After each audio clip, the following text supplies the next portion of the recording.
Good morning guys.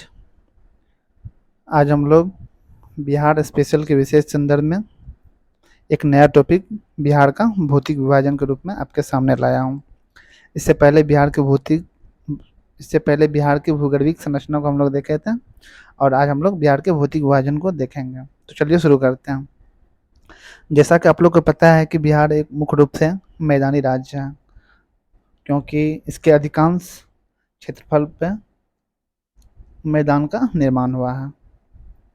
और इसका कारण है कि बिहार में जो पूर्ववर्ती नदियाँ हैं, जो कि हिमालय से निकलती है नदियाँ, वो उनका लगातार नदियों द्वारा अवसादों का निर्माण होता आया है और जिनसे कि बिहार में मृदा का निर्माण भी हुआ है। फिर भी इसके अलावा भी और भी संरचना है जिसे हम आगे देखते हैं बिहार के भौतिक विभाजन के रूप में। तो बिहार का भौतिक विभाजन मुख्य रूप से 3 भागों में बाँट के देखते हैं। तो चलिए देखते हैं, थोड़ा लिख के देखते हैं, उसके बाद समझते हैं।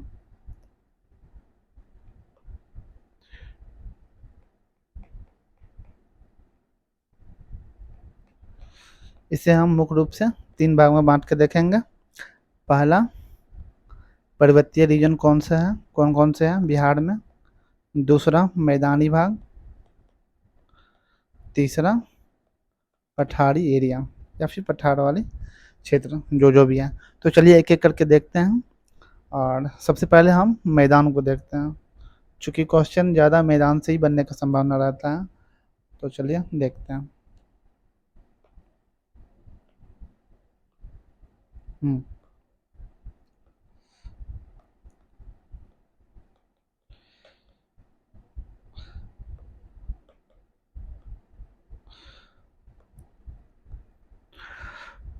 तो पहला, मैदानी क्षेत्र।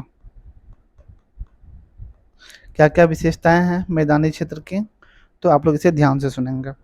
सबसे पहले तो यह बिहार के कुल भूभाग के 96% क्षेत्र पर मैदानी संरचना का निर्माण हुआ, जो कि यह गंगा और उसकी सहायक नदियों के निक्षेपण से हुआ।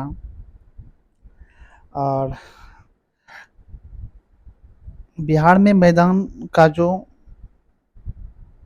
कारक है होने का, उसे मुख्य रूप से हम 2 भाग में बाँट के देखते हैं, क्योंकि 2 रीजन में गंगा विभाजित करती है मैदानी भागों को, इसलिए 2 भाग में देखते हैं। उत्तरी गंगा का मैदान, उत्तरी गंगा का मैदान और नीचे में दक्षिणी गंगा का मैदान,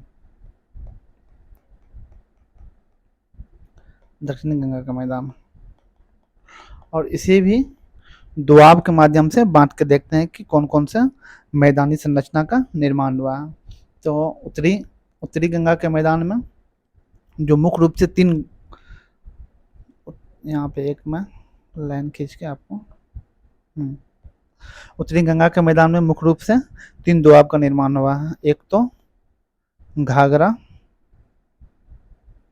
गंडक दोआब, दूसरा गंडक कोसी दोआब, तीसरा जो है कोसी महानंदा दोआब। चलिए मैप में देखते हैं इन दोआब कहाँ पे है और यहाँ पे कौन-कौन सी मैदानी संरचना है। तो ये रहा बिहार का मैप। इसमें जैसा कि हम देख रहे हैं, ये बीचों-बीचों जो लाइन है, यह गंगा नदी है और इनके ऊपर जो है ये उत्तरी उत्तरी बिहार का मैदान हो गया या उत्तरी गंगा का मैदान हो गया और इनके दक्षिण जो है वह दक्षिणी गंगा का मैदान हो गया। तो उत्तरी गंगा के मैदान में कौन-कौन सा मैदानी भाग है जो कि दोआब के रूप में हमें है। यहाँ पे लगभग इस रीजन से आपको घाघरा नदी, जो कि यहाँ पे सारण में आके गंगा नदी में मिलती है और इसी के ये पश्चिमी चंपारण से लगभग यहाँ पे और सिवान सारण से बॉर्डर बनाते हुए पटना के पहले जाम में ये गंडक नदी हो गया। ये घाघरा नदी और ये गंडक नदी और इन दोनों के बीच के दोआब जो है इसी बोलते हैं घाघरा गंडक दोआब। अगला अगला है गंडक और कोसी दोआब। तो गंडक और कोसी दोआब, कोसी नदी आपको पता है सुपौल मधेपुरा से होकर के लगभग कटिहार में जाती है, कटिहार में कुर्सेला में मिलती है। तो चलिए कोसी नदी को हम इंगित करते हैं। तो ये लगभग यहाँ पे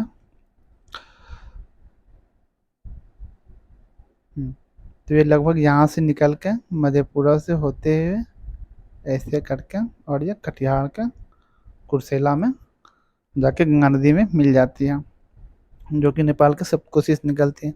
और इन्हीं के बीच के दोआब जो हो गया, इसे हम बोलते हैं गंडक कोसी दोआब। और यहाँ पे सिक्किम के दार्जिलिंग से, तो बस इधर लाना चाहूँगा मैं, अच्छा नहीं हो रहा, चलिए कोई बात नहीं।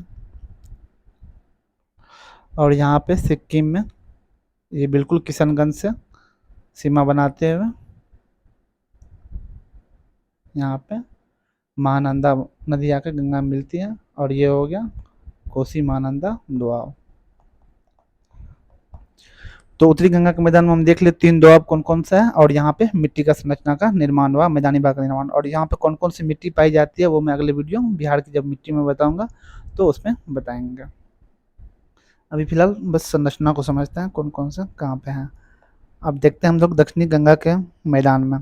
यहाँ पे मुख्य रूप से सोन दोआब, गंगा सोन दोआब, जो कि यहाँ पे आपको पता है बक्सर से होते हुए, यहाँ बक्सर और ये भोजपुर से होते हुए जब गंगा नदी इधर जाती है, और आपको यहाँ पे रोहतास से भोजपुर होते हुए पटना से सोन नदी पटना में जाके मिल जाती है, और इन्हीं को हम लोग बोलते हैं गंगा सोन नदी दोआब। और इसी प्रकार हम बिहार के दक्षिणी गंगा के मैदान के एक मगध के मैदान के रूप में इंगित करते हैं, जो कि ये रीजन है जो कि अलग करता है अंग के मैदान को मगध के मैदान से। ये हो गया मगध का मैदान, और यहाँ जो है ये भाग, ये हो गया अंग का मैदान। और ये जो रीजन है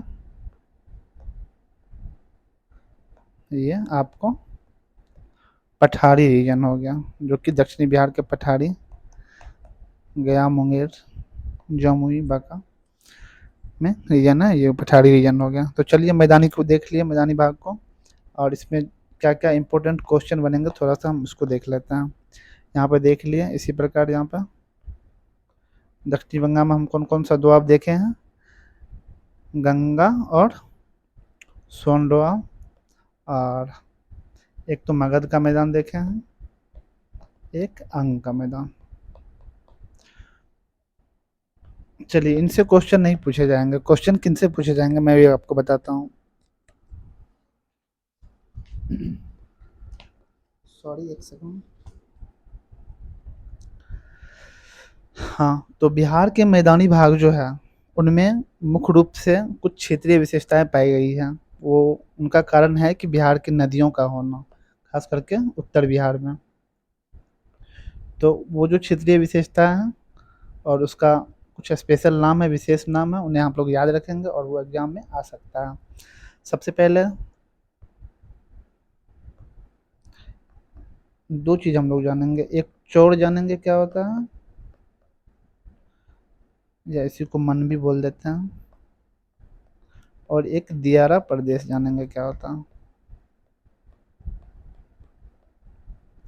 तो ये चौड़ या मंजो होता है, ये मुख्य रूप से उत्तर बिहार के मैदानी भागों में देखा जाता है, जहाँ नदियाँ पूर्ववर्ती नदियाँ पाई गई हैं, और वो लगभग में वर्ष वर्ष वहाँ पे बाढ़ का एरिया बना रहता है।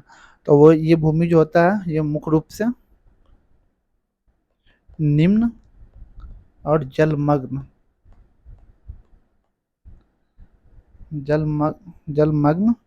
भूमि होती है, और कहीं कहीं यह दलदली भी होती है। जलमग्न है तो यह दलदली भी होगी, ऐसी बात है। यह मुख्य रूप से मछली उत्पादन के लिए काफ़ी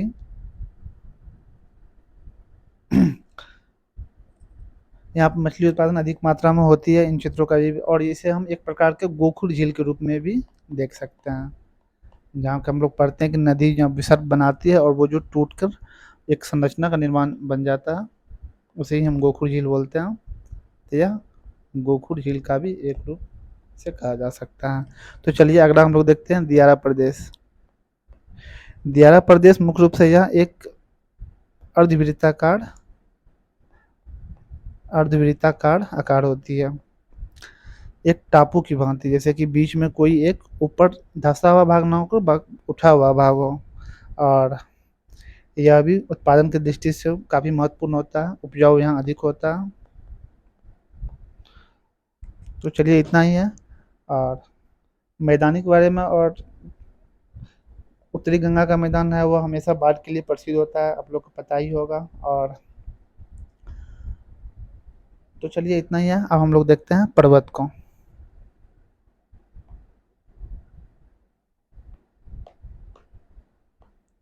पहला मैदानी भाग देख लिया हम लोग,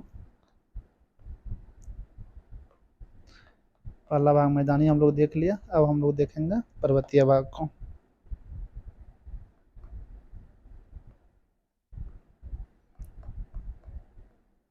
पर्वतीय भाग में हमको बस एक ही चीज़ याद रखना है, बस ज़्यादा उसमें कुछ को है नहीं, बस एक ही चीज़ हमको याद रखना है। बिहार में जो पर्वतीय भाग है इसे मुख्य रूप से हम 3 भाग में बाँट के देखते हैं। तो और इनका विस्तार जो है वह पश्चिम चंपारण में हुआ है, जो कि बिहार के उत्तर पश्चिम क्षेत्र, सबसे उत्तर पश्चिम क्षेत्र है। और यहाँ पर जो संरचना का निर्माण हुआ है, और यह संरचना जो है वह शिवालिक संरचना का ही एक भाग है। शिवालिक संरचना आप लोग जानते होंगे, शिवालिक पर्वत श्रेणी। जैसे कि बिहार में, भारत में हम लोग उत्तर से दक्षिण की तरफ आते हैं तो सबसे पहले देखते हैं कि ट्रांस हिमालय, उसके बाद हिमालय, उसके बाद लघु हिमालय, उसके बाद शिवालिक हिमालय। तो शिवालिक हिमालय का ही भाग है जो कि बिहार में हम लोग पश्चिम चंपारण में देखते हैं। इसके 3 श्रेणी का यहाँ पे मुख्य रूप से विकास हुआ है। पहला तो सोमेश्वर श्रेणी, सोमेश्वर श्रेणी, सोमेश्वर श्रेणी, और इसकी सबसे ऊंची चोटी भी सोमेश्वर चोटी है, जिसकी हाइट 864 मीटर है। और दूसरा दून घाटी, दून घाटी इसे ही हरहा घाटी भी बोलते हैं। और तीसरा जो है वह रामनगर दून है। रामनगर दून और सोमेश्वर श्रेणी के बीच के घाटी को दुरा घाटी बोलते हैं, हरहा घाटी या फिर दून घाटी। और ये कुल पर्वतीय भाग जो है इनका विस्तार लगभग लगभग 932 किलोमीटर स्क्वायर में इनका विस्तार है।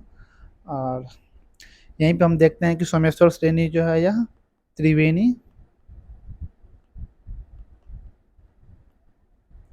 त्रिवेणी संगम पर या नेपाल से सीमा निर्धारित करता है। तो चलिए इसको हम मैप में एक बार देख लेते हैं। तो यहाँ आ जाते हैं मैप में।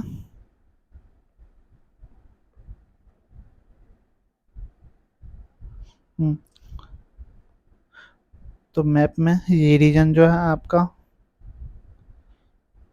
सोमेश्वर श्रेणी हो गया, और ये रीजन जो है, और ये तीसरा रीजन, पहला हो गया आपका सोमेश्वर श्रेणी, दूसरा हो गया हरहा घाटी। यहाँ पर भी कुछ कुछ श्रेणियाँ पाई गई है, और ये घाटी है तो आपको पता है बीच में रहने का जगह भी है और आदमी निवास करते हैं वहाँ पर। और ये तीसरा हो गया रामनगर दून। इसकी सबसे अधिकतम चोटी जो है रामनगर दून की 240 मीटर की है।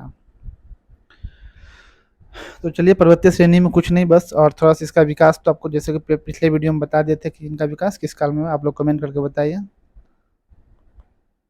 और अब हम लोग देख लेते हैं पठारी रीजन को।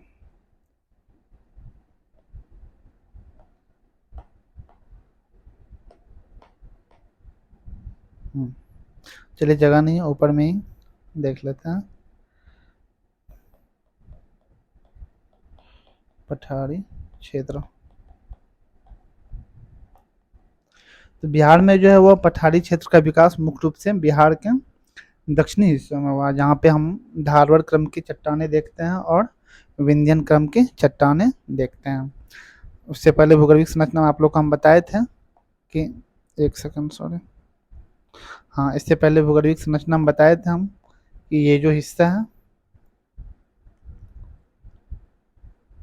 ये जो हिस्सा है, यहाँ पे हम लोग को, ये जहाँ पे गोल गोल मैं राउंड कर रहा हूँ, और एक ये हिस्सा यहाँ पे आप लोग को बताए थे कि जो कि विंध्यन क्रम की चट्टानें यहाँ पाई गई है और धारवाड़ क्रम की चट्टानें यहाँ पाई गई है। तो चलिए ऊपर आते हैं और इसमें देखते हैं कि क्या क्या इनकी विशेषता है।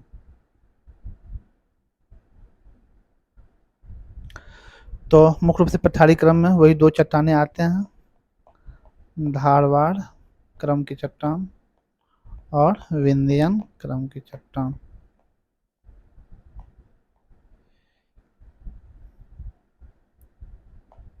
धारवाड़ क्रम के चट्टानें और इनका धारवाड़ क्रम के चट्टानें मुख्य रूप से बिहार के दक्षिणी हिस्से में मुंगेर, जमुई, नवादा, गया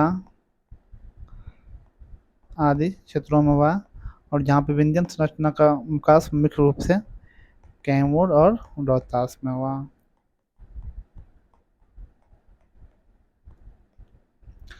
तो इसमें कुछ ज़्यादा याद नहीं रखना है, बस ये जो धारवाड़ क्रम की चट्टानें हैं, इनमें जो इम्पोर्टेंट पठार है उसे याद रखना है। जैसे कि, अच्छा एक चीज़ और, हाँ यहाँ पे रोहतास मतलब विंध्यन श्रेणी जो है, इनका सबसे ऊंचा चोटी है रोहतास गढ़,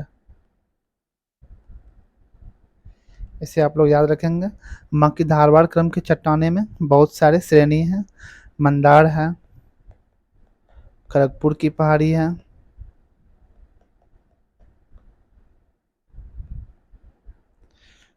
प्रेतशिला है, डुंगेश्वरी है गया का, बराबर की पहाड़ है,